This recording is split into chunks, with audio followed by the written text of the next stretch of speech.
कभी कभी जुर्म इतने संगीन होते हैं कि जिनके बारे में सुनकर आपकी रूह कांप जाती है। कोई ऐसा कैसे कर सकता है? ये सवाल आपको सताए रखता है। ये कहानी भी ऐसे ही एक जुर्म पर सवाल उठाती है।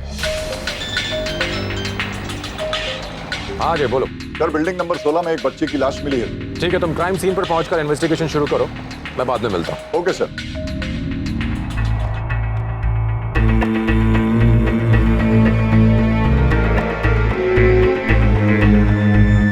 पिछली बार इस इलाके के एक नाले में 5 साल की बच्ची की लाश पाई गई थी, जिसका हत्या से पहले शोषण किया गया था। लेकिन इस बार मामला और भी गंभीर था। पुलिस कर्मचारियों पर एक सवाल उठ रहा था कि जो अपने ही घर की रखवाली नहीं कर सकते, वो दूसरों की रखवाली कैसे करेंगे। पुलिस के लिए इस सवाल से बढ़कर दूसरे कई सवालों के जवाब ढूंढना जरूरी था। आखिर 2 मासूम बच्चियों की बड़ी बेरहमी से हत्या कर दी गई थी। सर, बॉडी को पोस्टमार्टम के लिए भेज दिया है, लेकिन पैटर्न वही पिछले महीने वाली लाश जैसा लगता है सर। पिछले 1 महीने में दूसरी बॉडी। कोई एक 8 साल की बच्ची को पुलिस क्वार्टर की छत पर ले जाता है, लेकिन उस बिल्डिंग में रहने वाले किसी भी पुलिस ऑफिसर ने कुछ नहीं देखा। इसका मतलब यह हुआ कि जिसने भी यह जुर्म किया है वो उस बिल्डिंग में रहने वाले लोगों से वाकिफ था, यानी कि उसका वहां पर रोज का आना जाना था। या फिर सर, वो बिल्डिंग में ही रहने वालों में से कोई एक है। हो सकता है। एक काम करो, बिल्डिंग नंबर 16 में जितने भी लोग आते जाते हैं रोज, उन सब से पूछताछ करो। Right sir. देखो शायद कुछ पता चले। Okay sir.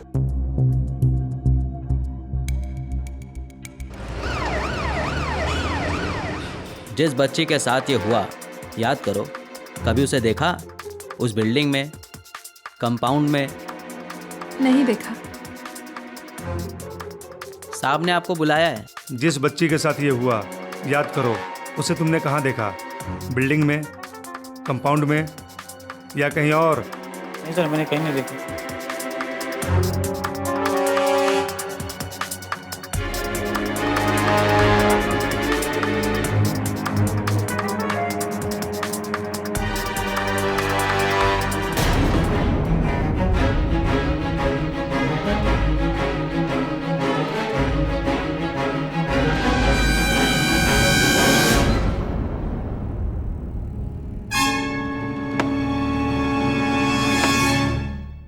Sir, postmortem report आ गई है। बच्ची के साथ रेप हुआ है और गला घोंटकर हत्या की गई।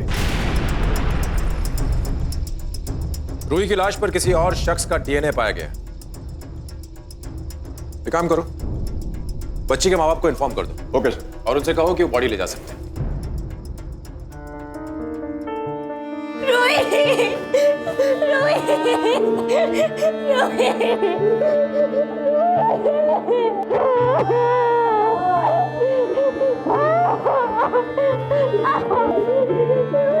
चलो बेटी से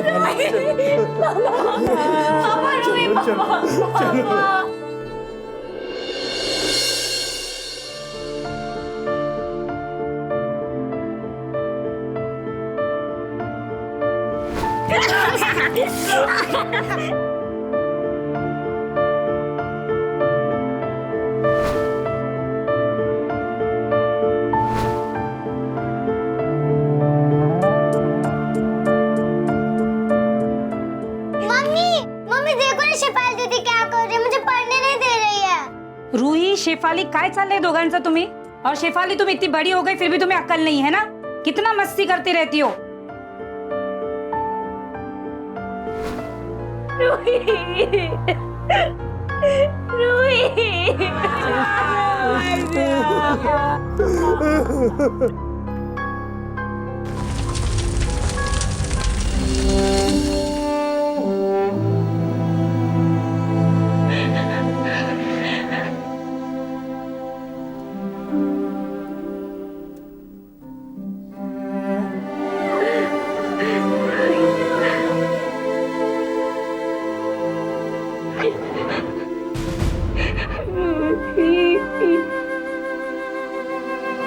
मेरे बच्चे।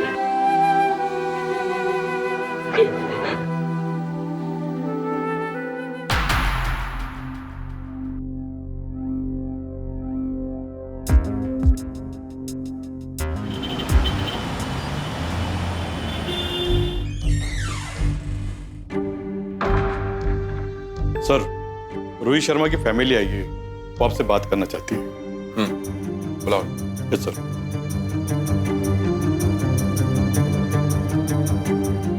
लो।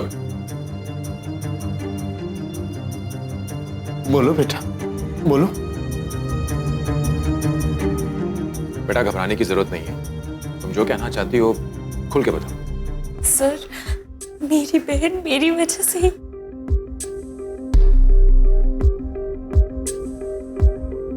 उसकी मौत की वजह मैं हूं। अब तुम क्या कहना चाहती हो बेटा? थोड़ा खुल के बताओ, साफ साफ बताओ। बोलो बेटा, बोलो। सर, मैं एक ऋषि नाम की लड़की को जानती हूँ। वो मोहल्ले की हर लड़की को छेड़ता है। मेरे पीछे भी पड़ गया था। सुनना, क्यों इतना भाव खा रही है रे? और जब मैं नहीं मिली तो वो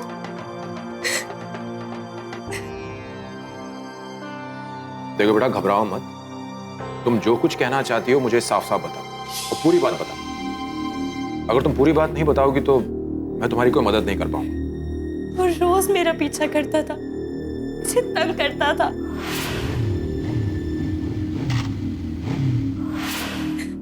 मैं कुछ नहीं कर पाती थी क्योंकि मैं डरती थी। वो प्लीज क्यों हमें परेशान करो, जाने दो ना। और फिर एक दिन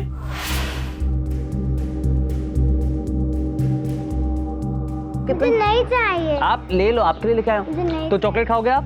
नहीं, मुझे कुछ नहीं चाहिए। तो लॉलीपॉप ले लो। नहीं चाहिए मुझे। ले लो, ले लो, नहीं ले लो। चाहिए। आपके लिए। क्योंकि उसके पापा पुलिस में है। अब बताओ, उस ऋषि का पूरा नाम क्या था? ऋषि जाधव। क्या नाम बताया? ऋषि जाधव। ऋषि जाधव?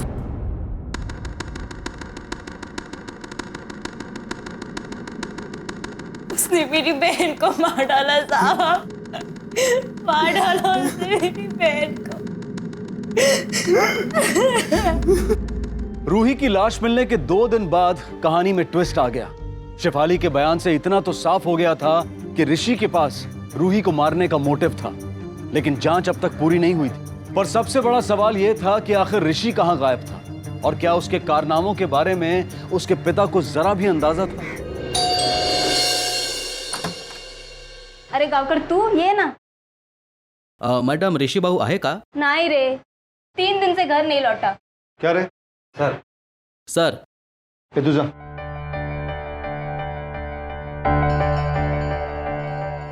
क्या बात है? सर बात यह है, रोहित शर्मा मर्डर केस में पाटिल सर ऋषि से कुछ पूछताछ करना चाहते हैं।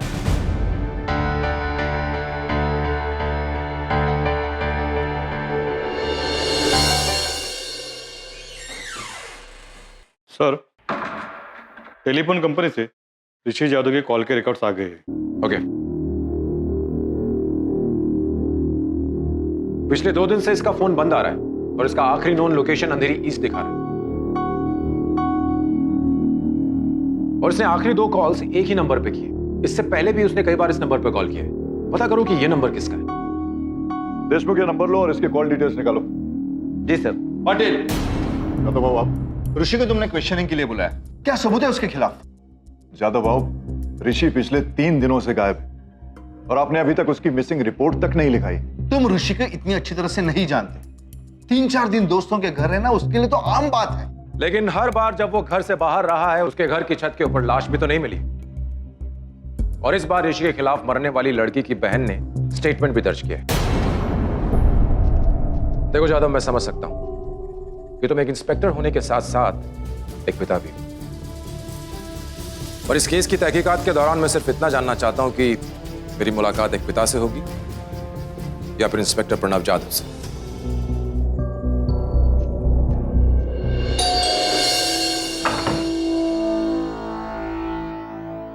ऋषि कहाँ है? मैं कई दिनों से उससे नहीं मिला। कई दिनों से? तो 3 रात पहले ऋषि यहाँ क्या कर रहा था?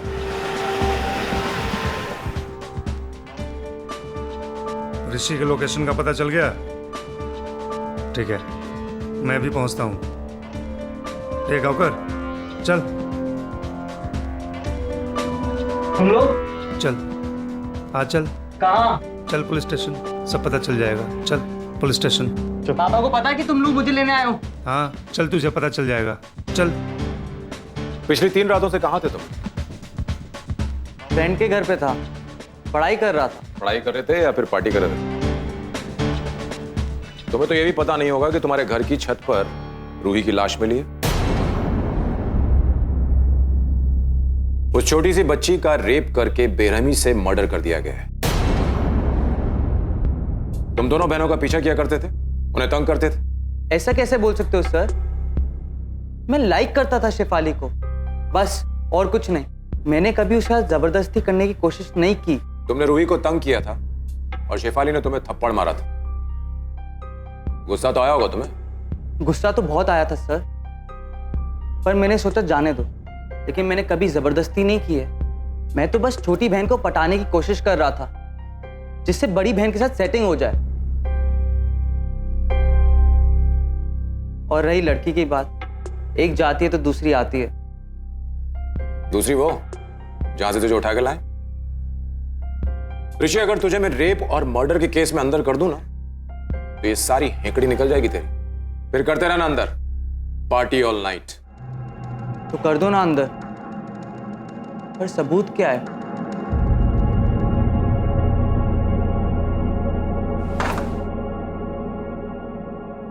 किधर जा रहे तू? हाँ, एक फोन करने को नहीं होता? अरे आई, तू टेंशन क्यों लेती है? मैं छोटा बच्चा नहीं हूं। अच्छा, मुझे बहुत तेज भूख लग रही है, कुछ खाने को बना दे प्लीज।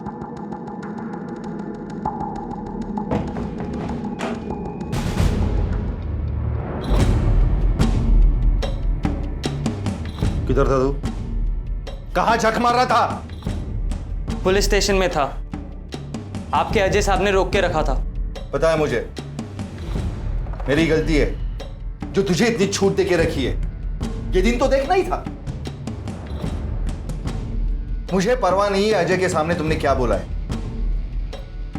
देख, जो भी है मुझे सच सच बता दे। बोला तो था मैं फ्रेंड के घर पे हूं। अगर यकीन नहीं आता तो आप आदित्य से कॉल करके बात कर लीजिए। सच बता, उस लड़की के साथ तूने क्या किया है? आपको खुद के बेटे पे यकीन नहीं है?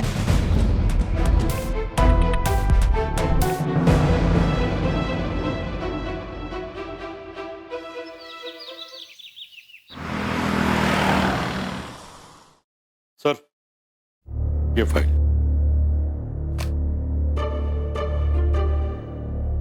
एक काम करो, इन 5 लोगों के अंदर उन 2 लोगों के नाम भी जोड़ दो, ऋषि और आदित्य। इन सब लोगों को डीएनए टेस्ट के लिए बुलवाओ, और अगर कोई आने से मना कर दे तो उन्हें उठा लो। जी सर। इसके अलावा कोई और तो नहीं बचा राउंड अप के लिए? है ना सर, वो रफीक केबल वाला। कत्ल की रात उसे उस बिल्डिंग में देखा गया था। रवि गया उसको उठाने। ठीक।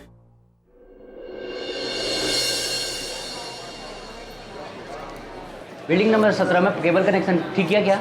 अरे हाँ रे, करके आया ना। ये देख, सेट ऑफ बॉक्स रिप्लेस किया। हाँ तो ठीक कर देना।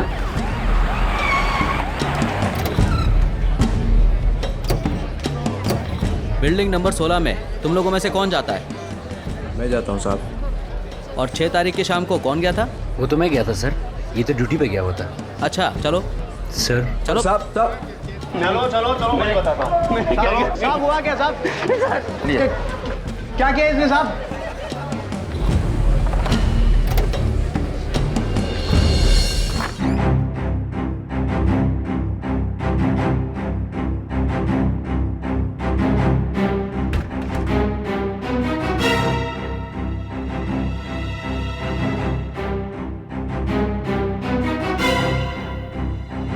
इंट्रोगेशन में तू फेल हो गया। अब कल जाके डीएनए टेस्ट देखिए। DNA test? काय को? बाबा, बाबा मैंने कुछ किया ही नहीं है। कुछ किया नहीं है तूने? हाँ, कुछ किया नहीं है? हाँ। अगर कुछ किया नहीं है तो डीएनए टेस्ट देने में प्रॉब्लम क्या है? डर क्यों रहा है तू? मैं किसी से नहीं डरता, पर मैं डीएनए टेस्ट नहीं दूंगा। देख बेटा, ये रिक्वेस्ट नहीं है, ऑर्डर है। कल तुझे डीएनए टेस्ट देना ही पड़ेगा।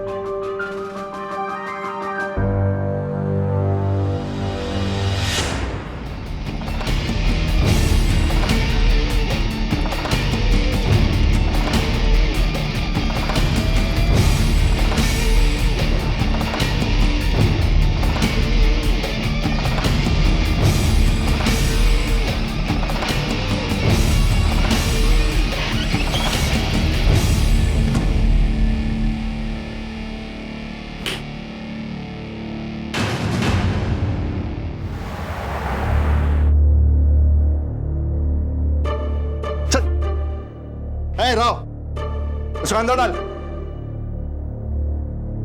तेरे को बोला ना अंदर डाल, घेऊन जा त्याला।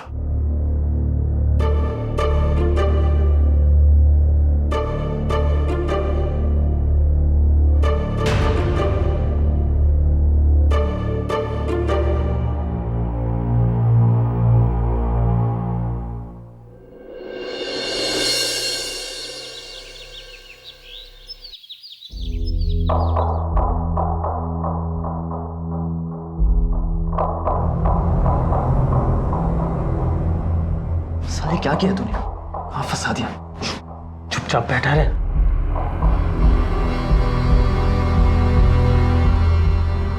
नेक्स्ट।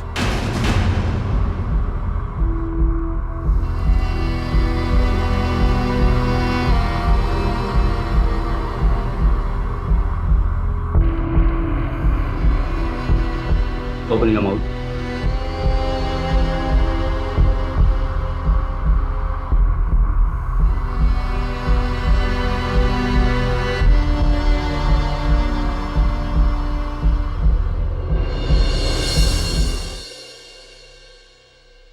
साहब साहब साहब क्या है?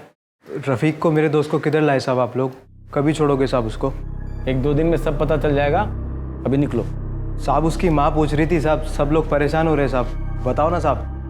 अरे बोला ना 1-2 दिन में सब पता चल जाएगा। लेके जाए इसे। मैं जा रहा है साहब, पर बोलो तो साहब कभी कब सब पता चल जाएगा 1-2 दिन में। चलो।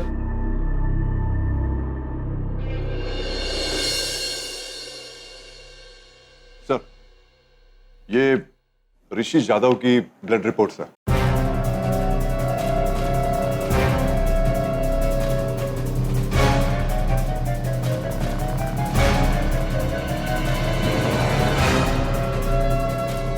Yadav, come in the cabin, please.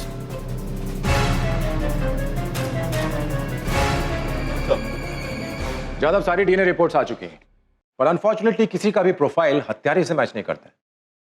तुम्हारे बेटे को हम जाने देंगे, पर तुम्हारे बेटे की ब्लड रिपोर्ट में ड्रग्स पाई गई हैं। मुझे लगा तुम देखना चाहोगे।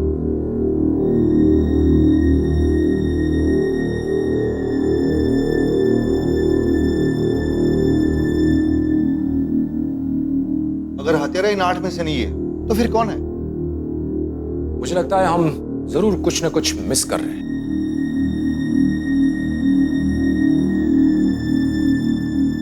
डीएनए टेस्ट के नतीजों से केस सुलझने की बजाय और उलझता गया। सभी सस्पेक्ट्स में से किसी का भी डीएनए लाश पर पाए गए डीएनए से मैच नहीं हो पाया। लेकिन इंस्पेक्टर जादव के सामने ऋषि का एक नया चेहरा आया। ऋषि एक ड्रग एडिक्ट था और शायद इसी वजह से वो टेस्ट नहीं देना चाह रहा था। बहरहाल इस केस को लेकर पुलिस की सारी इन्वेस्टिगेशंस अपनी चरम सीमा पर पहुंच गई थी और कातिल अब भी आजाद था और आगे जो होने वाला था वो पूरे इलाके को झकझोर कर रख देने वाला था।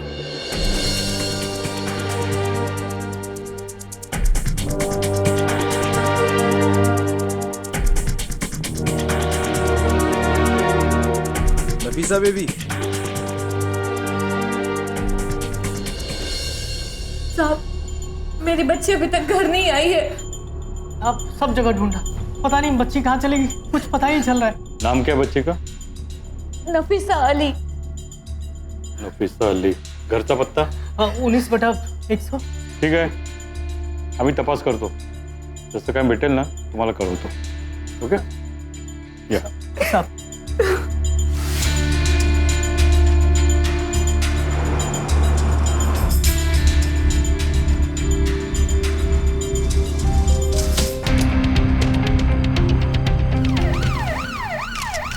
क्या रे, ये कैसा हुआ? साहब मुझे कुछ पता नहीं साहब। तू कहाँ गया था?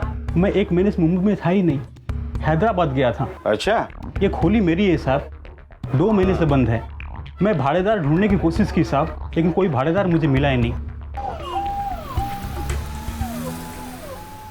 बॉडी काफी डिकम्पोज हो चुकी है, जिसकी वजह से चेहरा एकदम बिगड़ गया है।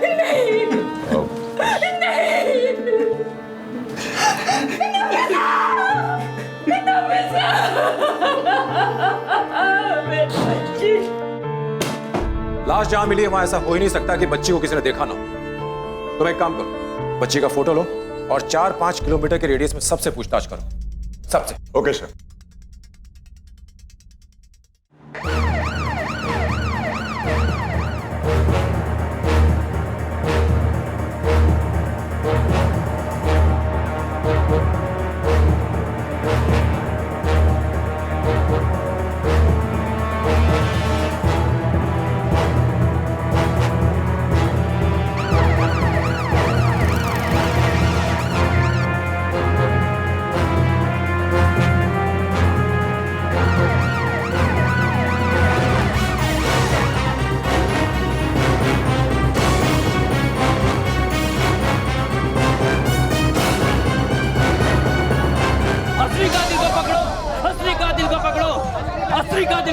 कुछ पता चला साहब? तहकीकात चल रही है। ऐसा कब तक बोलोगे साहब? और कितना इंतजार करें साहब, और कितना इंतजार करें?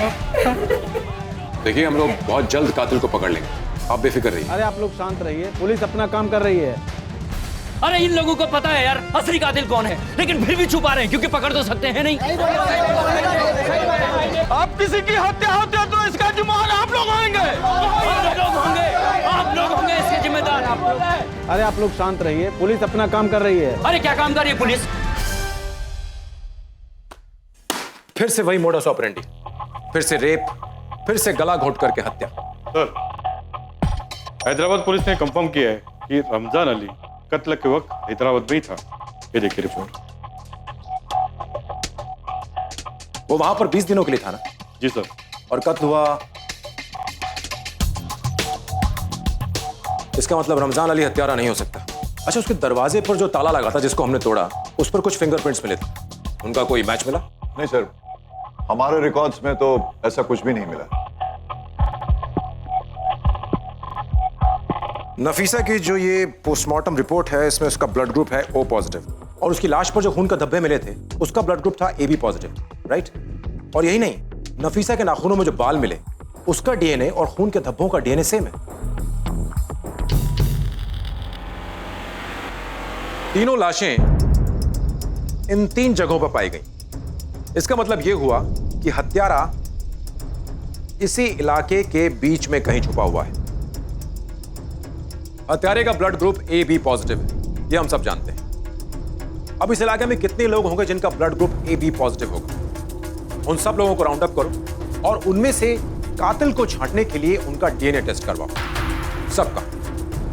सर, इस तरह से तो 500-600 लोगों के टेस्ट कराने पड़ जाएंगे। करो, मजिस्ट्रेट की परमिशन चाहिए, उसका बंदोबस्त मैं करता हूं। हर घर में जाओ और 15 साल से बड़ी उम्र के हर आदमी का ब्लड टेस्ट करो, हर एक आदमी का। Okay sir. पुलिस के सामने इस वक्त एक असाधारण चुनौती थी। इतनी बड़ी कॉलोनी के सभी पुरुषों का ब्लड टेस्ट करवाना कोई बच्चों का खेल नहीं था। हत्यारे को जल्द से जल्द ढूंढना सबसे ज्यादा महत्वपूर्ण हो गया था, क्योंकि जब तक वो बाहर था इलाके की कोई भी बच्ची उसका चौथा शिकार बन सकती थी। अरे कोई है? अरे ब्लड टेस्ट करना है। आइए डॉक्टर। कोर्ट का ऑर्डर है, ब्लड टेस्ट करना है। जाओ गाड़ी में जाके चेक करके लेके आओ।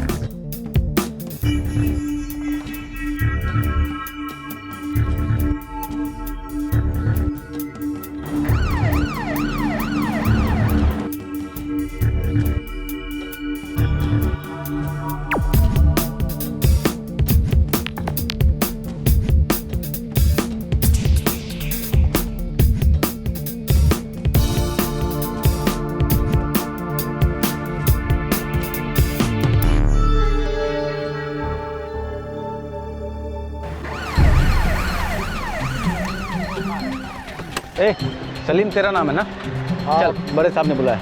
चल टेस्ट करना है तुम्हारा। चलो बैठो गाड़ी में, कुछ नहीं। चल चलो साहब, पर मैंने किया क्या? चलो बैठो, चलो। अरे कितनी देर से बैठा के लगा है, मुझे तो घंटा ला रहा है। अरे हाँ रे, मेरे को भी घंटा ला रहा है। इन लोग का ऐसा ही है, पिछली बार मेरे दोस्त को उठा के लाए थे, इस बार मेरे को उठा लिया। चलो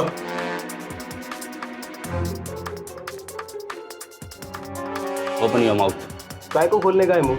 अबे खोलना, बोल रहे हैं डॉक्टर साहब, समझ नहीं रहे हो? खोलो। Open your mouth.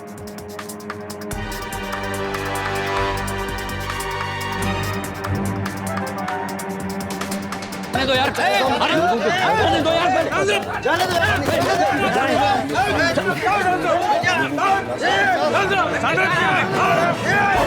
शांत हो जाइए, शांत हो जाइए, शांत हो जाइए, शांत हो जाइए।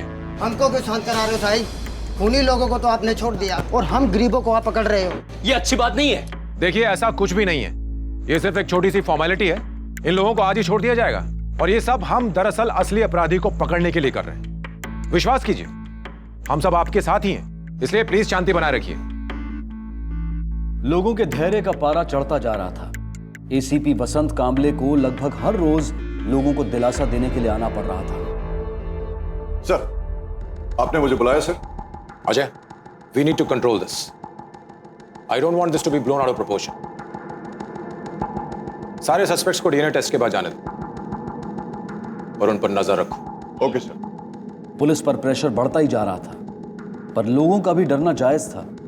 हत्यारा अब भी आजाद था और अगला शिकार कोई भी हो सकता था।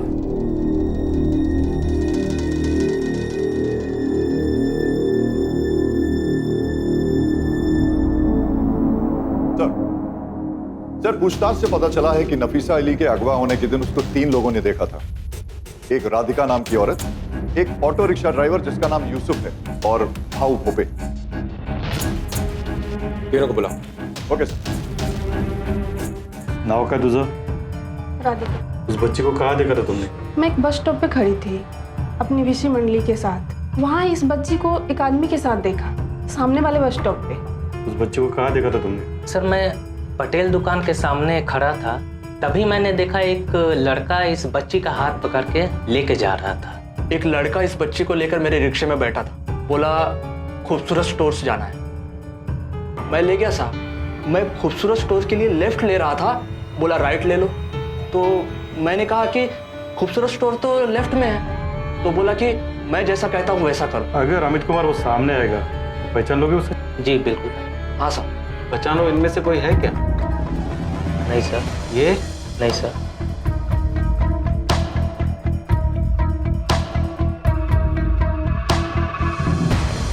ये? एक मिनट।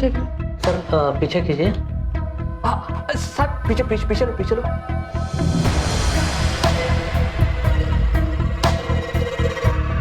हाँ सर, ये तो वही लड़का है। पक्का यही है? हाँ यही है। ये it's a match. DNA is matching. Yes sir. कातिल का पता चल गया अजय। मुझे ये आदमी आज हर हाल में चाहिए। सर, मैं अपनी एक टीम लेकर निकलता हूं।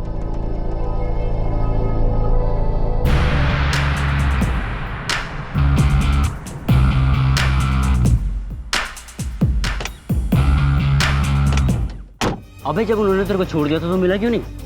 अबे क्या बताओ यार तेरे को, वो पुलिस वाला ना, वो ऐसा ब्रश डाल के ऐसा हिला रहा था, ऐसा कर रहा था जैसे मेरे मुंह में कीड़े लगे हो। तू देखा क्या? साला कीड़े होते हैं पुलिस वाले भी, कुछ भी करते। बॉस, वो एड़े नहीं, तू एड़ा है। डीएनए टेस्ट कराने लेके गए तेरा? अरे मेरा भी हुआ था रे पिछले महीने, जब मेरे को पकड़ के लेके गए थे ना। वो लड़की मरी थी ना, बच्ची, उसी के कातिल को ढूंढ रहे थे। डीएनए टेस्ट क्या होता है भाई? अच्छा यार, मेरे को किसी ने पिछले महीने बताया था कि इससे कातिल का पता लगता है।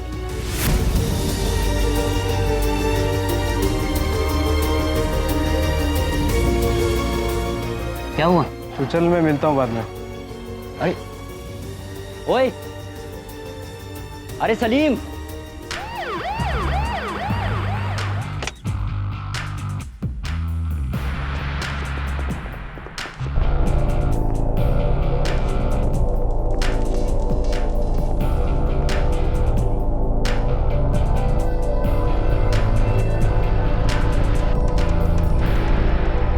सलीम, ए रुक रुक।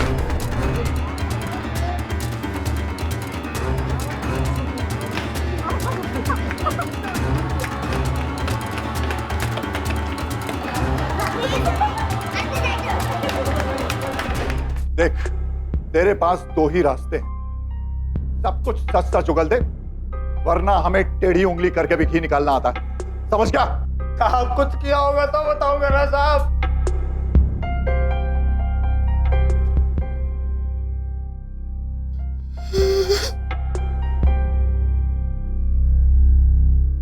सर मैंने काफी कोशिश की लेकिन वो मुंह नहीं खोल रहा है।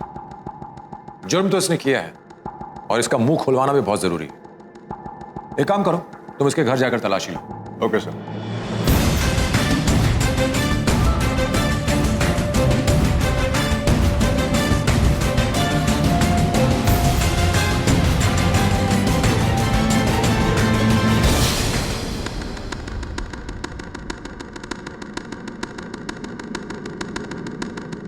आठ तारीख की शाम को 6 बजे बालवाड़ी से एक 9 साल की बच्ची अगवा होती है। कुछ दिनों के बाद उसकी लाश मिलती है। लाश पर जो डीएनए पाया गया वो तेरा था। इसका मतलब समझता है तू? तुझे तेरी भाषा में समझाऊं? तेरा जो ये ट्रांसमिशन है ना, वो बहुत जल्दी खत्म होने वाला है, हमेशा के लिए। साहब 8 तारीख को मैं अपनी जॉब पे था साहब। वो समित का नेट खराब हो गया था, वो रिचार्ज कर रहा था साहब। उसके बाद साहब मैंने कुछ 5-6 लोगों के रिचार्ज कराए और साहब सारे पैसे जाके मैंने अपने सेठ को दिए साहब। साहब चाहिए तो आप मेरे सेठ से पूछ लो साहब। इसका मतलब बाहर ही था ना? हमें वो हथियार मिल चुका है जिससे तूने गला घोटकर हत्या की, उस पर तेरी उंगलियों का निशान है।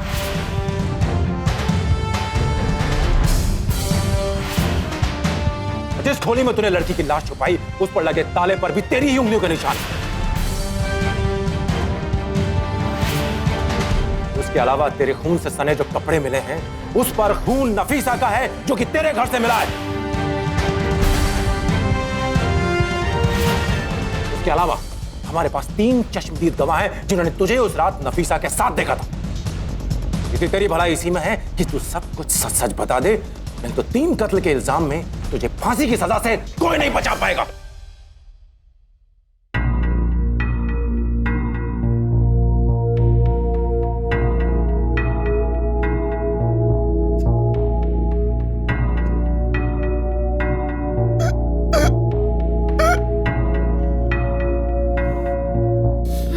हाँ साहब, मैंने किया है साहब। गलती हो गई साहब मेरे से। साहब केबल का काम है ना मेरा साहब, तो के घर पे आना जाना भी लगा रहता है। लोगों की घरेलू बातें सुनना आम बात थी साहब मेरे लिए।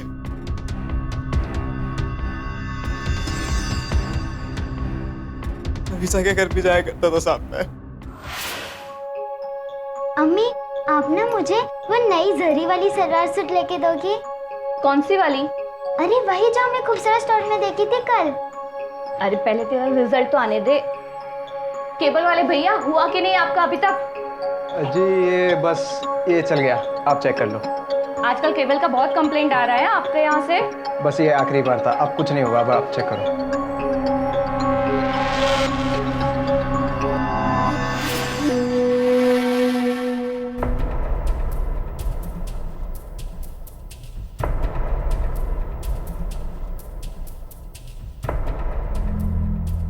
नफीसा बेबी, इधर आओ। यहाँ पास में ना एक खूबसूरत स्टोर है। तुम्हें वो जरी वाला सूट चाहिए था ना? हाँ मुझे चाहिए। आओ मैं दिलाता हूँ, आओ।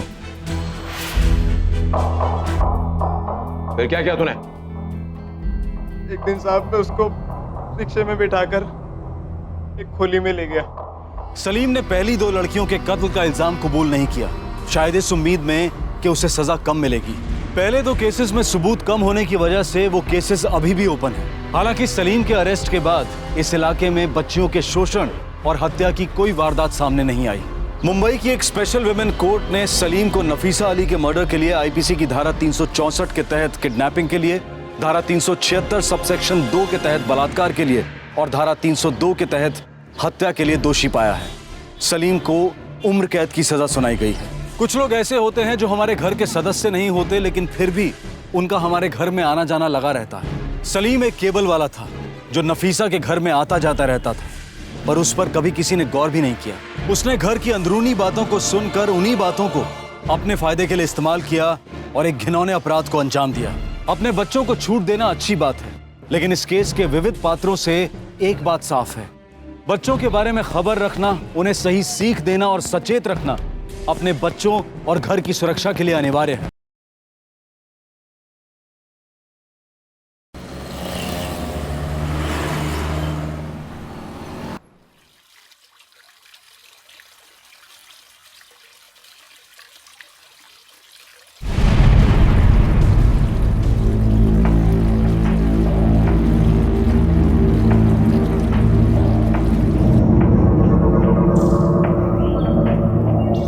आशोच है नितिन।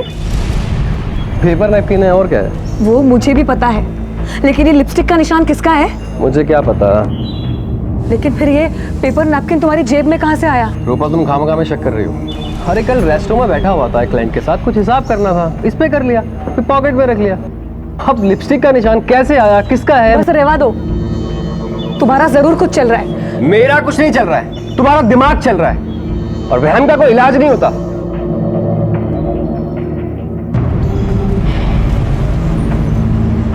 ये देखिए, दूसरी दिखाएंगे ना भैया?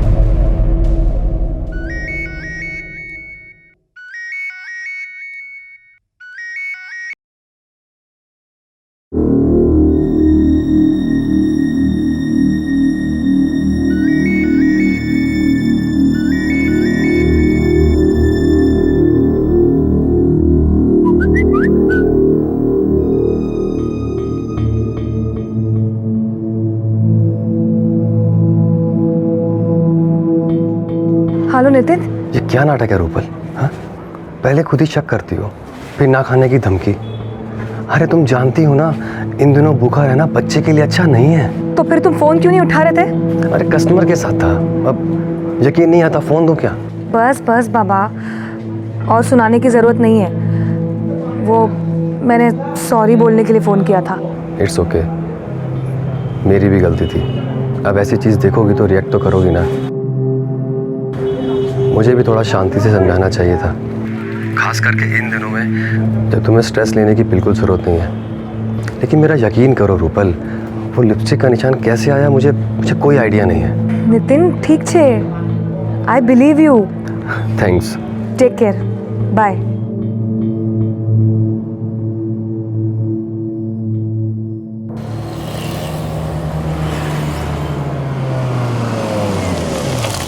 रूपल तुम यहीं पर बैठो, मैं भी शांति भाई से पेमेंट लेकर आता हूँ। ठीक।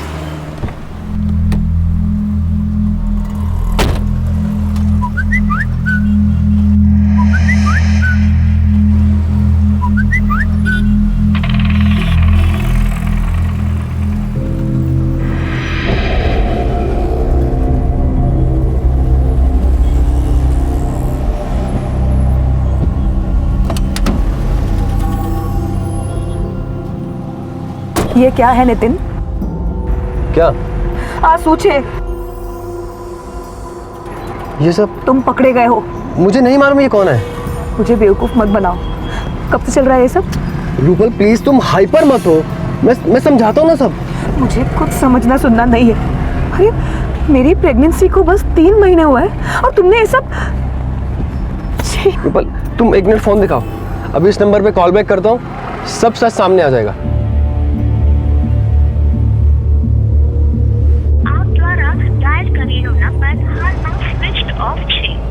देखो रूपल। नितिन ये नाटक बंद करो, मुझे और बेवकूफ बनाना बंद करो। रूपल मैं अपने बच्चे की कसम खा के। रहवा दो नितिन, बच्चे की झूठी कसम खाने की जरूरत नहीं है। देखो रूपल तुम घर चलो। तुम खामखा में ओवररिएक्ट कर रही हो। नितिन तुम घर चलो।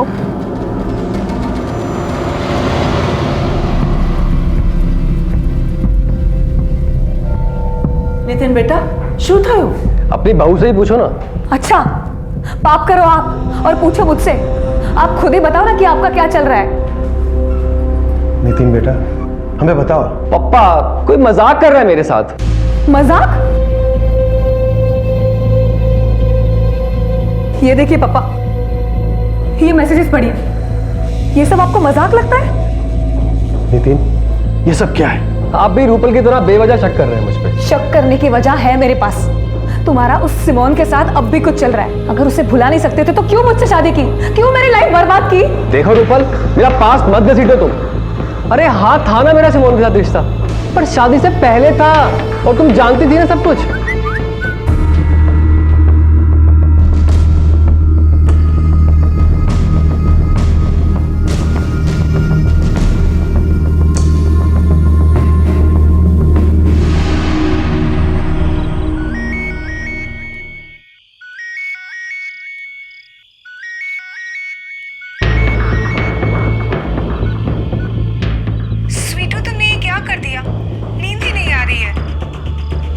नींद नहीं आ रही है तो जहर खा ले।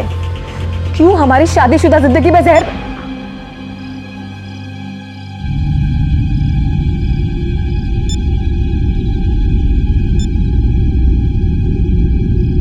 આપ દ્વારા ડાયલ કરેલો નંબર હાલમાં સ્વિચ્ડ ઓફ છે અથવા નેટવર્ક ક્ષેત્રની બહાર છે। કૃપા કરી થોડા સમય બાદ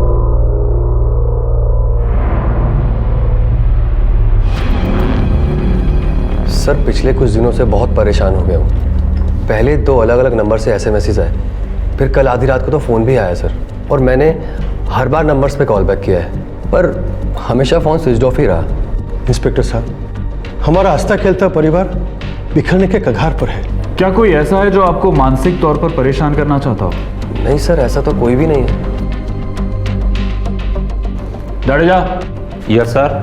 इनसे सारे कॉल डिटेल ले लो और पता करो कि सारे नंबर किसके नाम पर इशूड है। आपसी विश्वास और भरोसा यूं तो हर रिश्ते की जरूरत होता है, लेकिन पति पत्नी के रिश्ते में ये विश्वास रिश्ते की नींव होता है, जिस पर उनके प्यार और उनके परिवार की इमारत खड़ी होती है। और कोई था जो नितिन और रूपल के इस रिश्ते की नींव को खोदने में लगा था। सच को सामने लाने के लिए नितिन की शिकायत दर्ज करते ही पुलिस हरकत में आ गई और उन्होंने उन सभी नंबर्स को चेक किया जिनसे नितिन को मैसेजेस और कॉल्स आ रहे थे। लेकिन पुलिस की जांच से जिस शख्स का नाम सामने आने वाला था, उसे जानकर नितिन और उसके परिवार के होश उड़ जाने वाले थे। मिस्टर नितिन, आपको जितने भी अननोन नंबर से परेशान किया जा रहा था, वो सारे नंबर आपकी वाइफ रूपल मेहता के नाम पर रजिस्टर्ड है। रूपल? मैं ऐसा क्यों करूंगी? इंस्पेक्टर साहब, आई एम श्योर कि आपको कोई गलतफहमी हुई है। गलतफहमी तो हमें हुई थी कि मुझे हिरास करने वाला कोई बाहर का इंसान था। ये तो तुम ही निकली रूपल। अरे मैं ऐसा क्यों करूंगी? तुम ऐसा इसलिए करोगी क्योंकि तुम मुझसे बदला लेना चाहती हो। अरे सिमोन और मेरा रिश्ता तो मैं कब का भूल चुका हूं, पर तुम्हारे मन में वो अभी भी खटकता है ना। उसी का बदला लेने के लिए किया ना ये सब। नितिन, मैं तुम्हारे बच्चे की माँ बनने वाली हूँ और मैं ऐसा करूंगी तुम सोच भी कैसे सकते हो? एक मिनट, सिमोन कौन है? सर, शादी से पहले सिमोन और मेरा अफेयर था। हमारे अफेयर के बारे में सबको पता था और भले ही नितिन की शादी हो गई है, मगर आज भी मैं उससे उतना ही प्यार करती हूँ। उसको परेशान करने का मैं सोच भी नहीं सकती। शादी ना होने की वजह? मेरे और नितिन के फादर जसवंत अंकल, उन्होंने साड़ियों का बिजनेस शुरू किया था। उनके बीच कुछ झगड़ा हो गया और दोनों फैमिलीज के बीच खटाश इतनी बढ़ गई कि मुझे और नितिन को हमारा रिश्ता खत्म करना पड़ा। आप जा सकती हैं। Thank you. इसका फोन सर्वेलेंस पे डालो और वॉच करो। Yes sir.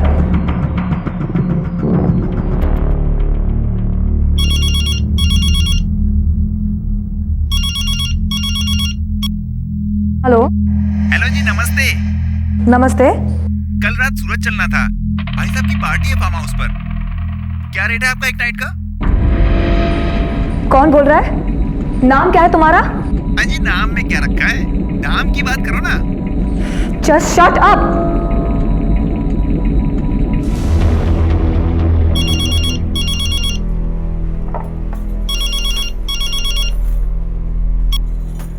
हेलो। मैडम, आप एक नाइट का कितना चार्ज करती हैं? कौन बोल रहे हो तुम? तुम्हें शर्म नहीं आती किसी को ऐसे परेशान करते हुए? दोबारा फोन मत करना, नहीं तो पुलिस को कंप्लेंट कर दूंगी। पुलिस का धमकी किसको दे रही है? वन नाइट पॉर्न साइट पर अपना नाम, नंबर और फोटोज किसने डाले हैं? भजन करने।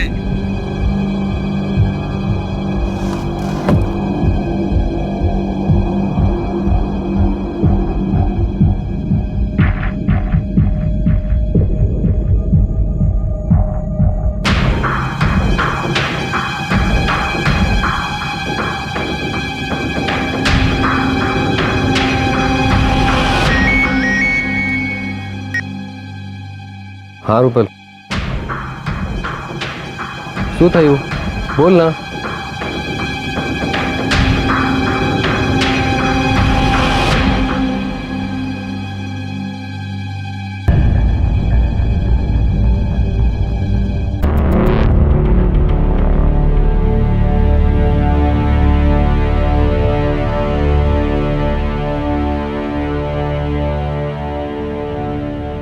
सर, अगर ये बात मेरे पति और परिवार को पता चल गई तो मैं उनको क्या जवाब दूंगी सर? देखिए, आप चिंता मत कीजिए, जब तक आप घर पहुंचेंगी ये साइट ब्लॉक हो चुकी होगी सर।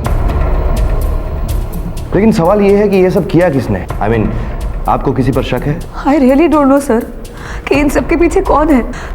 पहले मेरे पति को मैसेजेस और कॉल्स करके कोई लड़की परेशान कर रही थी, फिर जब उनको परेशान करना बंद कर दिया तो सर मेरे साथ ये सब होने लगा। सर मुझे समझ में नहीं आ रहा है कि ये सब कौन कर रहा है और क्यों कर रहा है।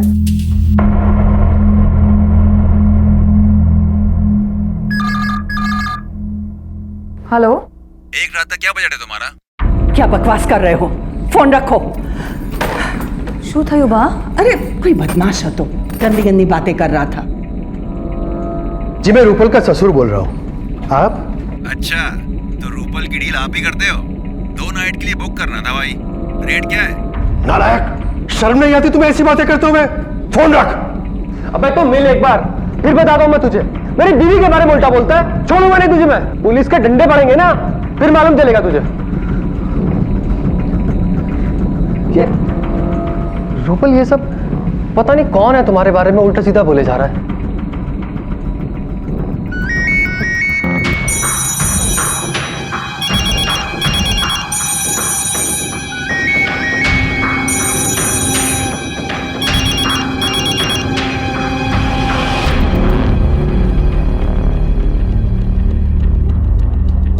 पिछली बार किसी ने रूपल जी के फोटोज के साथ साथ उनका कॉन्टैक्ट नंबर अपलोड किया था पॉन साइट पर, जो साइट हम ब्लॉक करवा चुके हैं।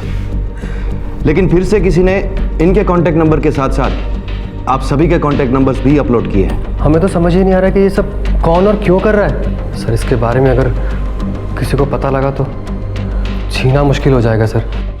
देखिए, आप लोग चिंता मत कीजिए, हम ये साइट भी ब्लॉक करवा रहे हैं। फिलहाल आप लोग जाइए, हम तफ्तीश कर रहे हैं।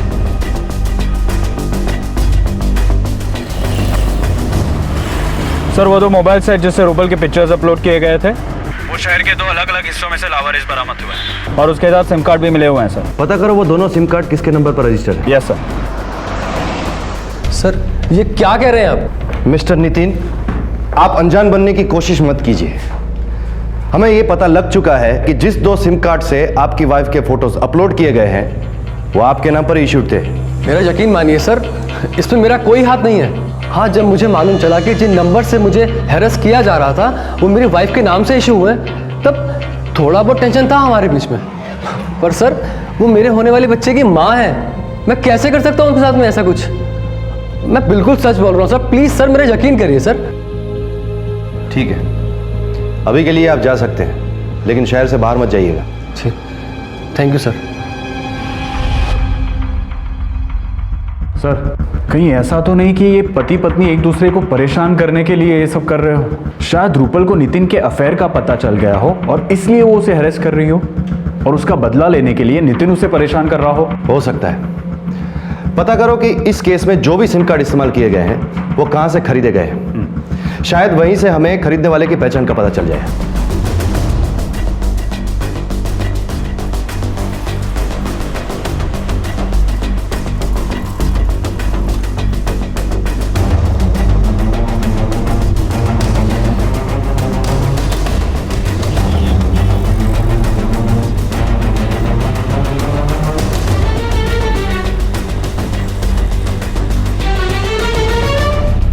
सर नितिन और रूपल के केस में टोटल 7 सिम कार्ड इस्तेमाल किए गए हैं, जो बहुत ही स्मार्टली नवरंगपुरा के किसी मोबाइल स्टोर में से खरीदे हैं जहां पे सीसीटीवी कैमरास नहीं हैं। अब 2 महीने पहले वहां कौन आया था, किसने ये सब खरीदा है, किसी को कुछ याद नहीं है सर।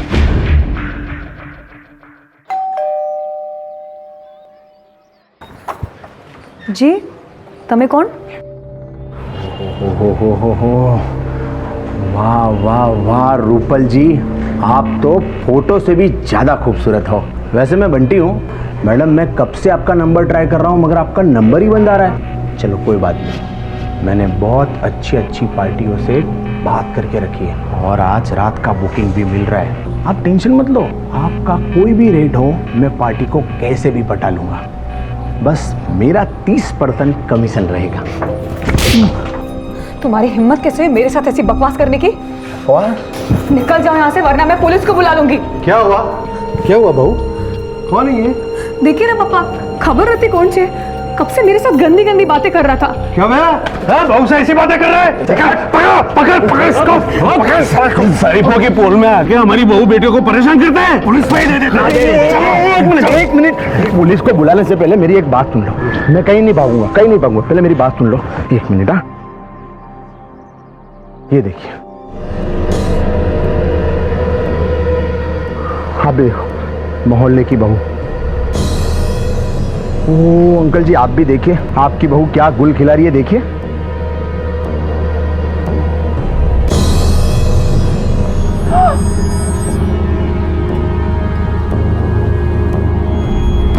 मोहल्ले वाले, ओ ये देखिए दीदी, आप भी देखिए।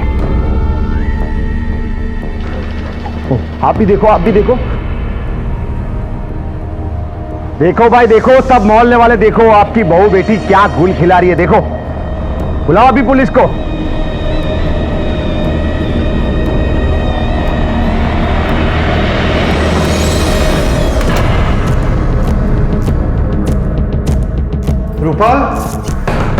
रूपल बेटा दरवाजा खोलो।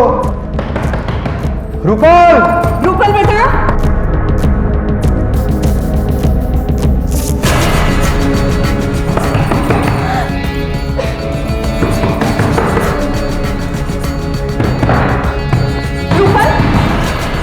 रूपल, ये क्या कर रही है रूपल? पहली नजर में खुशहाल शादीशुदा जोड़े के बीच गलतफहमी पैदा करने की किसी तीसरे की कोशिश नजर आने वाली ये हरकत अब एक संगीन जुर्म के दायरे में आ चुकी थी। पहले रूपल की तस्वीर और उसका फोन नंबर एक पॉर्न साइट पर अपलोड कर दिया गया और अब देह व्यापार से जुड़े एक दलाल के मोबाइल फोन में रूपल का अश्लील वीडियो मिला था। कौन था वो जो पहले नितिन और अब उसकी पत्नी रूपल को निशाना बना रहा था और क्यों, किस लिए? शादी से पहले नितिन की प्रेमिका रही सिमोन ने पुलिस को खुद बताया था कि भले ही नितिन की शादी हो गई थी लेकिन वो अब भी नितिन से प्यार करती थी। लेकिन इस घटना के पीछे सिमोन का हाथ होने का कोई भी सबूत पुलिस को नहीं मिला था। तो क्या ये कोई तीसरा ही शख्स था? और अगर हाँ तो कौन था ये शख्स और क्यों कर रहा था ये सब? और पुलिस को भी ना तो कोई आगे बढ़ने का रास्ता दिखाई दे रहा था और ना ही कोई सुराग उनके हाथ लग रहा था। और फिर अचानक कुछ ऐसा हो गया जिसकी उम्मीद शायद किसी ने भी नहीं की थी। हाँ कल्पेश भाई, नहीं आज नहीं आ सकते। आज तो मैं और सरला अपनी बेटी रूपल की ससुराल आए हैं उससे मिलने के लिए। हाँ ठीक है। लगता है घर में कोई नहीं है। रूपल ने कहा था वो घर पर ही रहेगी। रूपल के सास ससुर गृह प्रवेश के लिए जाने वाले थे। रूपल को फोन कीजिए ना।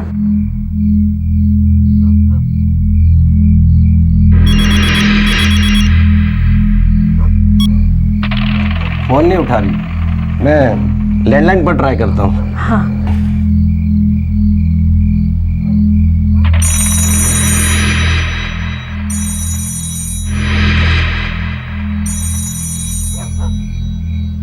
कोई उठा नहीं रहा, लगता है घर में कोई नहीं है। आप एक काम कीजिए, नितिन कुमार को फोन कीजिए।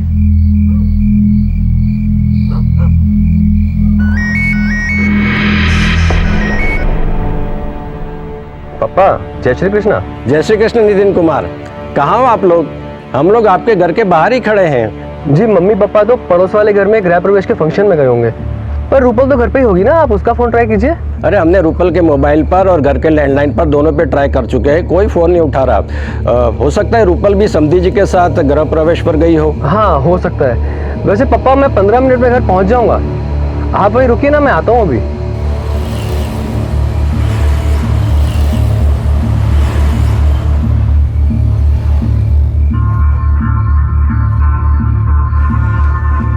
नितिन कुमार कब से खड़े हैं यहाँ पर, समधी जी को भी फोन ट्राई किया, वो भी फोन नहीं उठा रहे। कमाल है, फोन नहीं उठा रहे। चलिए आप अंदर तो चलिए कम से कम।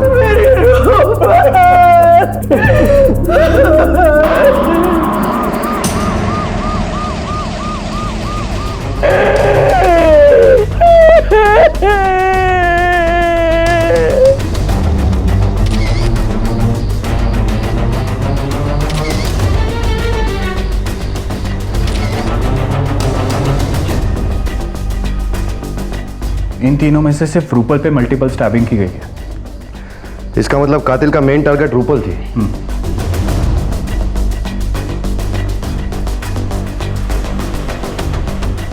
लगता है कातिल के साथ इनकी थोड़ी हाथापाई भी हुई थी।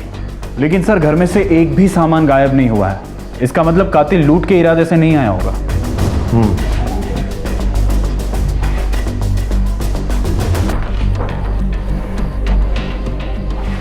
एक काम करो, यहां पर मौजूद हर एक चीज की फॉरेंसिक जांच करवाओ और तीनों विक्टिम्स के साथ साथ घर की लैंडलाइन की कॉल डिटेल्स निकलवाओ और पता करो जिस वक्त ये कत्ल हुए उस वक्त के करीब यहां पर इन लोगों को मिलने के लिए कौन कौन आया था।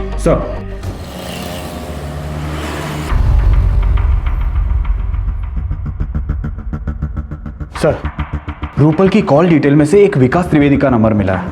मर्डर वाले दिन विकास की रूपल के साथ 2 बार बात हुई थी। एक सुबह में 11 बजे जो करीबन आधा मिनट उसकी बात चली होगी और एक दोपहर को 2:15 बजे और रात को 8 बजे से लेकर 8:30 बजे तक विकास के मोबाइल की लोकेशन रूपल के मोबाइल के लोकेशन के साथ दिखाई दे रही थी। इसका मतलब है रूपल के मर्डर से पहले विकास त्रिवेदी उसके साथ ही था। उठाओ उसे। सर, वो मैं और रूपल एक दूसरे से प्यार करते थे, लेकिन तब मेरी लाइफ का कोई ठिकाना नहीं था। ना तो मेरे पास जॉब थी और ना ही मैं अपनी लाइफ को लेकर सीरियस था। बस यूं ही मौज मस्ती में लगा रहता था। फिर एक दिन रूपल के पापा को हमारे बारे में पता चला। उन्होंने मुझे बहुत धमकाया और अपनी फैमिली के साथ आनंद से अहमदाबाद शिफ्ट हो गए। उसके बाद से मेरा और रूपल का रिश्ता खत्म हो गया था। लेकिन तुम्हारी कॉल डिटेल्स तो ये दिखा रही है कि पिछले 2 महीनों से तुम रूपल के रेगुलर कांटेक्ट में थे। सर, 4 महीने पहले मैं आनंद से अहमदाबाद शिफ्ट हुआ। जॉब लगने के बाद मैं नवरंगपुरा में ही रह रहा हूँ। फिर एक दिन अचानक मेरी रूपल से मुलाकात हुई। हमने नंबर एक्सचेंज किए और फिर हम अक्सर फ़ोन पे बात किया करते थे। और जिस दिन रूपल का मर्डर हुआ रात को 8 बजे से लेकर 8:30 बजे तक तुम दोनों की फ़ोन लोकेशंस भी एक ही दिखा रही है। इसका मतलब तुम रूपल के साथ थे। क्यों? सर, जिस दिन रूपल का मर्डर हुआ मैंने उसे कॉल किया था। उसने ये बोल के फ़ोन काट दिया कि वो थोड़ी देर बाद मुझे कॉल करेगी। वो काफ़ी अपसेट लग रही थी सर। जब काफ़ी देर तक उसका कॉल नहीं आया तो मैंने उसे कॉल किया। रूपल, क्या हुआ? तुम ठीक तो हो ना? विकास, क्या हुआ रूपल? तुम रो क्यों रही हो? मेरे साथ क्या हो रहा है कुछ समझ में नहीं आ रहा है विकास। क्या बात क्या है, मुझे बताओगी प्लीज? मैं ऐसे फोन पे बात नहीं कर पाऊंगी विकास। ठीक है रूपल, एक काम करते हैं, हम मिलते हैं। बताओ कहाँ मिल सकती हो तुम? आज ही मेरे घर आ जाओ शाम को 8 बजे। रूपल, तुम्हें क्या लगता है तुम्हारे इस हरासमेंट के पीछे किसका हाथ होगा? पता नहीं विकास, मुझे कुछ पता नहीं है, मगर मैं इतनी ज्यादा ह्यूमिलिएट हो चुकी हूँ कि किसी को भी चेहरा दिखाने में मुझे शर्म आती है। अच्छा होता अगर मैं उसी दिन मर जाती। देखो रूपल, मैं जानता हूँ कि इस वक्त तुम किस पेन से गुजर रही हो, लेकिन जो कुछ भी हुआ उसमें तुम्हारी गलती नहीं है। देखो, अभी तुम अपना और अपने होने वाले बच्चे का ध्यान रखो और तुम्हें तो भगवान का थैंक्स बोलना चाहिए जो तुम्हें इतनी अच्छी सपोर्टिव फैमिली मिली है जो इस वक्त भी तुम्हारे साथ खड़ी है। उसके बाद मैं वहाँ से चला गया था। ठीक है, जब तक ये केस सॉल्व नहीं होता तुम शहर से बाहर नहीं जा सकते। जाओ। इसका मोबाइल सर्वेलेंस में डालो। सर।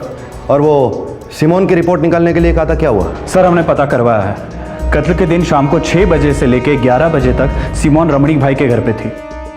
सर, ये वही घर है जहां पे पूरी पोड़ गृह प्रवेश के फंक्शन के लिए जमा हुई थी। नितिन के माता पिता मीना और जसवंत भी वहां पे गए हुए थे, लेकिन जसवंत भाई के ब्लड प्रेशर की वजह से उनको घर पे जल्दी आना पड़ा। सर, जसवंत, मीना और रूपल के पोस्टमार्टम रिपोर्ट के हिसाब से उनकी हत्या शाम को 8 बजे से लेकर 9 बजे के बीच में एक तेज धारदार हथियार से हुई है। सर, स्पॉट पे से हमें एक ग्लास मिला था जिस पर विकास के फिंगरप्रिंट्स के निशान है और इसके अलावा कोई भी अननोन आदमी के फिंगरप्रिंट्स के निशान हमें वहां से नहीं मिले। परमार, इस केस में हमारे 2 बड़े सस्पेक्ट थे, विकास और सिमोन। अगर विकास ने यह कत्ल किया होता तो वो इतना तो बेवकूफ नहीं है कि अपने फिंगरप्रिंट्स और फोन की लोकेशन नितिन के घर पे छोड़ दे। अब बची कौन? सिमोन। तो सिमोन तो सब पोड़ वालों के साथ उस दिन वास्तु पूजन वाले घर में थी, तो वो भी नहीं हो सकती। तो अब बचता है नितिन। लेकिन सर नितिन ऐसा क्यों करेगा? हो सकता है कि उसे विकास और रूपल के अफेयर के बारे में पता चल गया हो और जेलसी की वजह से उसने रूपल का मर्डर कर दिया। लेकिन सर कोई भी इंसान अपने माँ बाप की हत्या क्यों करेगा? यही बात तो समझ में नहीं आ रही है परमार। मुझे नितिन की मर्डर के दिन की सारी डिटेल चाहिए। वो कहां गया था, किससे मिला था, कहां रुका, सब चाहिए मुझे।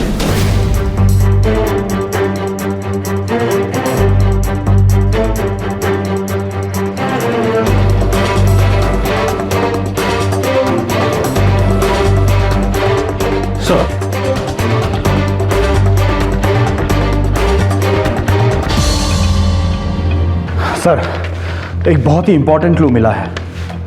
नितिन के क्रेडिट कार्ड के बिल डिटेल के हिसाब से उस रात को वो पालड़ी एरिया में शॉपिंग कर रहा था। उसने पहला बिल 7:45 को पे किया था और दूसरा बिल 10:10 को, और दोनों बिल के बीच में 2 घंटे 25 मिनट का गैप है सर। ताजुब की बात यह है सर कि उसने पहला बिल 3000 का पे किया था और जो दूसरा बिल है वो सिर्फ 102 रुपए का है, वो भी किसी मेडिकल स्टोर का। इसका मतलब उसने दूसरा बिल सिर्फ एलईडी खड़ी करने के लिए ही लिया है। हो सकता है वो पहले बिल और दूसरे बिल के बीच में घर गया, उसने खून किया और वापस आ गया। हाँ बोल। व्हाट?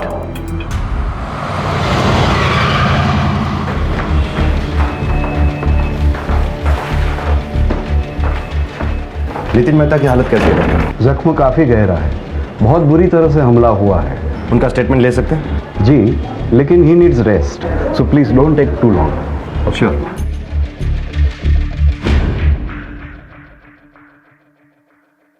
नितिन, तुम पर हमला किसने किया? विकास ने। उसने मुझे फ़ोन किया था और कहा कि वो मुझसे अकेले में मिलना चाहता है। मेरा स्टाफ 9:30 बजे के बाद आता है, इसलिए मैंने उसे शॉप पर 9 बजे बुलाया। बोलो क्या बात करनी थी तुम्हें? यही कि तेरी बेवकूफ़ी की वजह से सब कुछ हुआ है। पहले मैंने तुझे परेशान किया, फिर रूपल को बदनाम किया, ये सोच के कि तू उसे डिवोर्स दे देगा, लेकिन नहीं, तूने मेरे सारे किए कराए पे पानी फेर दिया। रूपल को सब कुछ पता चल गया, इसलिए अपने हाथों से मुझे उसे मारना पड़ा। और बीच में आ गए तेरे मम्मी और पापा, उनको भी मार दिया मैंने। और अब विकास, तू भी नहीं बचेगा। विकास मेरी बात सुनो। विकास तुम होश में नहीं हो? विकास, मैं पूरे होश में हूं। विकास तुम क्या कर रहे हो? विकास, मुझे मारकर तुम्हें क्या मिलेगा? विकास, बदला, क्योंकि तेरी वजह से रूपल मेरी नहीं हो पाई।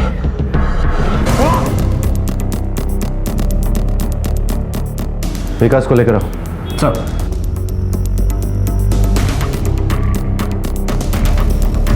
सर नितिन झूठ बोल रहा है, मैंने उसे मारने की कोशिश नहीं की थी। तो फिर तुम उसकी दुकान पर क्यों गए थे? सर उसने मुझे बुलाया था। लेकिन नितिन को तो कल तुमने फोन किया था। हाँ सर, लेकिन पहले उसने मुझे मिस्ड कॉल दिया था। हेलो विकास। हाँ जी, कौन? मैं नितिन बोल रहा हूँ, रूपल का हस्बैंड। मैं तुमसे मिलना चाहता हूँ, कुछ काम है, अकेले में। ठीक है, आप बताओ कहाँ मिलना है? कल सुबह मेरी शॉप पर 9 बजे। ठीक है, मैं आ जाऊँगा। 9 बजे मैं उसकी शॉप पे पहुंच गया था। हेलो, कैसे हो? जिंदा हूं और चाहता हूं जैसे तूने रूपल की जान ले ली वैसे मुझे भी मार ली। ये क्या बकवास कर रहे हो? मैंने रूपल को नहीं मारा है। झूठ बोल रहा है साले। रूपल से बदला लेने के लिए तूने मेरे माँ बाप के साथ साथ मेरे होने वाले बच्चे को भी खत्म कर दिया। तूने मुझे को छोड़ दिया, मुझे भी मार डालना। पागल हो गए हो क्या? मैंने किसी को नहीं मारा है, तुम होश में तो हो ना?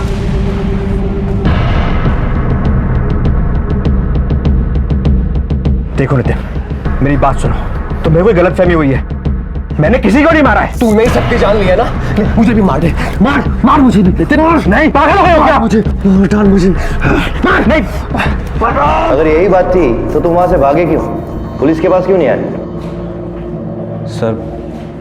सर मैं बहुत घबरा गया था, क्योंकि नितिन और उसकी फैमिली के मर्डर का शक आप लोग ऑलरेडी मुझ पे कर रहे थे, इसलिए मैं घबरा गया और वहां से भाग गया सर। अब पुलिस की शक की सुई सिर्फ 2 नामों पर आकर अटक गई थी, नितिन और विकास। इस जुर्म को करने की वजह दोनों के पास मौजूद थी, लेकिन उस हमले की कहानी जो विकास ने पुलिस को सुनाई थी, उसने ये साबित कर दिया कि ये केस खुद पुलिस की सोच से भी कहीं ज्यादा उलझा हुआ था। नितिन या विकास में से कोई एक झूठ बोल रहा था और मुजरिम भी इन दोनों में से ही कोई एक था, लेकिन सबूत और सुरागों की गैर मौजूदगी ने पुलिस के लिए इस केस को पेचीदा बना दिया था। यह कहानी शुरू होती है लगभग 2 महीने पहले, जब नवरंगपुरा के एक एरिया से 7 सिम कार्ड एक साथ खरीदे जाते हैं, जिनसे सबसे पहले नितिन को हैरेस किया जाता है और उसके बाद उसकी पत्नी को बदनाम करके हैरेस किया जाता है। इसमें एक लड़की भी शामिल है जो ये फोन कॉल्स करती थी, लेकिन वो आज तक सामने ही नहीं आई। अगर ये लड़की सिमोन नहीं थी तो कौन थी? क्योंकि रूपल तो अब मर चुकी है।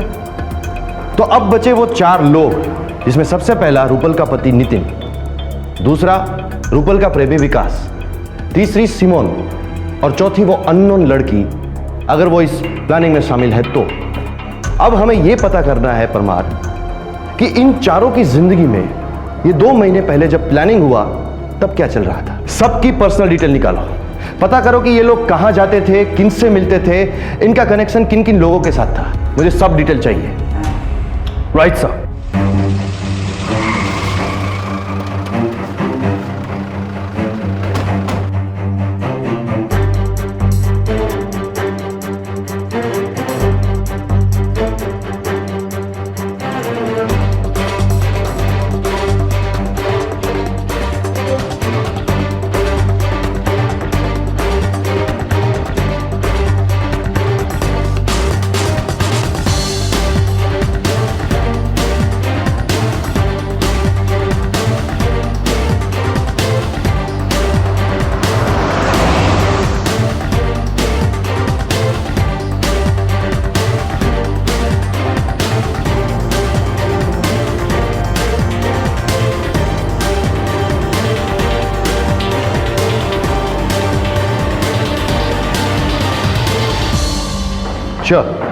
ओके सर, नितिन के क्रेडिट कार्ड बिल डिटेल में से एक बात सामने आई है। 2.5 महीने पहले 12 मार्च 2015 को नितिन ने एक बिल पे किया था क्रेडिट कार्ड से, जो केयर मैटरनिटी होम का है 8,650 रुपए का, जो नवरंगपुरा में है। लेकिन रूपल करीबन 3 महीने से प्रेग्नेंट थी और उसकी ट्रीटमेंट डॉक्टर कीर्ति कर रही थी, रेखा क्लिनिक, जो पालड़ी में है। ये रही उसकी फाइल सर।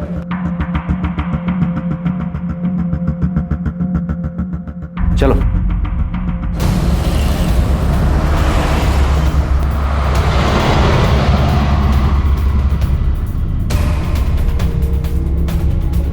हमें 12 मार्च 2015 के पेशेंट का रिकॉर्ड चेक करना है। 1 मिनट सर, ये रहा सर मार्च का रिकॉर्ड। ये पेशेंट रूपल मेहता यहाँ पर क्यों आई थी? 1 मिनट सर, मैं चेक करके बताती हूँ।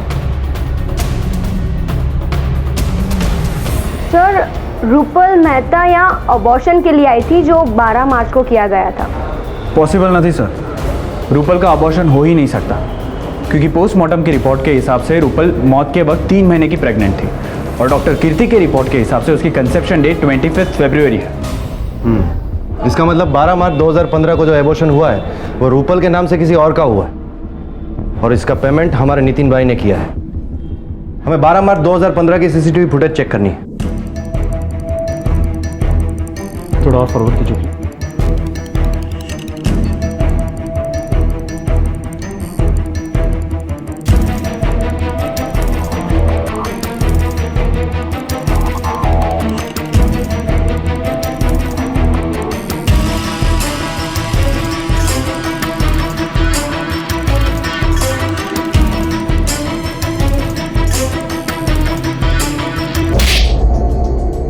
देख, तेरी मासूका सिमोन सब बयान कर चुकी है। जो भी है सच सच बता, क्यों तुमने अपने परिवार को इतनी बेदर्दी से मौत के घाट उतार दिया? बोल। मैं और सिमोन एक दूसरे से इतना प्यार करते थे, एक दूसरे के बिना एक पल भी नहीं रह सकते थे। मेरे घर वालों ने मेरी मर्जी के खिलाफ मेरी शादी रूपल से तय कर दी। रूपल ने आते ही मेरे मम्मी पापा का दिल जीत लिया और दूसरी तरफ मेरे और सिमोन के रिश्ते बने रहे। हमने एक प्लान बनाया कि हम रूपल को इतना परेशान कर देंगे कि वो बदनामी से तंग आकर खुद ही सुसाइड कर ले, जिसके लिए हमने नवरंगपुरा से मेरे और रूपल के आईडी से नई सिम खरीदे। हमने ऐसी शॉप चुनी जहां सीसीटीवी कैमरास नहीं थे। उसके 1 महीने बाद हमने अपना प्लान शुरू किया। सिमोन ने मुझे उन नंबर से एसएमएस और फ़ोन कॉल्स करने शुरू किए। स्वीटू, तुमने ये क्या कर दिया? नींद ही नहीं आ रही है। नींद नहीं आ रही है तो जहर खा ले। मुझे पता था बात जब घर तक पहुंचेगी तो रूपल के पास सुसाइड करने के अलावा कोई चारा नहीं बचेगा। हमारा प्लान कामयाब हो रहा था, लेकिन एंड मौके पर मम्मी पापा ने रूपल को सुसाइड करने से बचा लिया। अब हमारे पास ज़्यादा वक्त नहीं था, क्योंकि सिमोन के घर वाले उसको शादी करने के लिए दबाव डाल रहे थे। रूपल को मारने के अलावा कोई चारा नहीं बचा था। हमने रूपल के मर्डर की प्लानिंग की और जानबूझ करके वो दिन चुना जब मेरे घर वाले और आसपास के लोग गृह प्रवेश के फंक्शन में गए थे। हम दोनों पर किसी को कोई शक ना हो, इसलिए सिमोन भी 6 बजे से रात 11 बजे तक गृह प्रवेश के फंक्शन में ही थी और मैं मार्केट में शॉपिंग कर रहा था।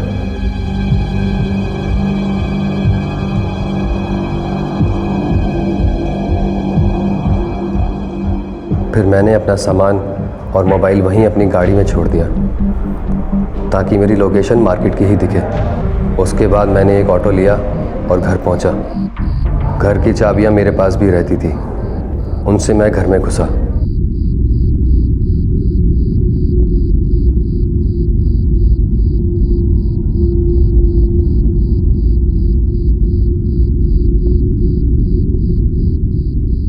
अरे नितिन, तुमने तो मुझे डरा ही दिया। तुम तो देर से आने वाले थे ना। और ये पीछे क्या छुपाया है? मेरे लिए कुछ लाए हो? दिखाओ ना, दिखाओ।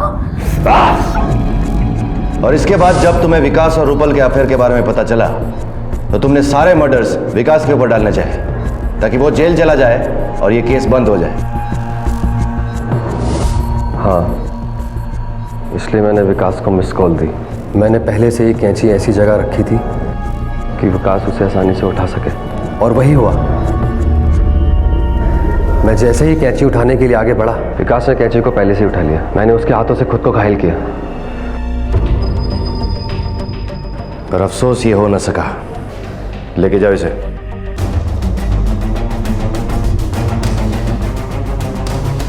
नितिन और सिमोन की दलील थी कि उन्होंने जो कुछ भी किया वो अपने प्यार को पाने के लिए किया, लेकिन हत्या, धोखा, झूठ और फरेब का प्यार जैसी पवित्र भावना से कोई भी रिश्ता आखिर कैसे हो सकता है? नितिन और सिमोन ने जो किया उसकी वजह उनका प्यार नहीं बल्कि उनकी गलत सोच और विकृत मानसिकता थी, जिसका खामियाजा 3 बेगुनाहों और एक बच्चे को भुगतना पड़ा जिसने अब तक इस दुनिया में कदम भी नहीं रखा था।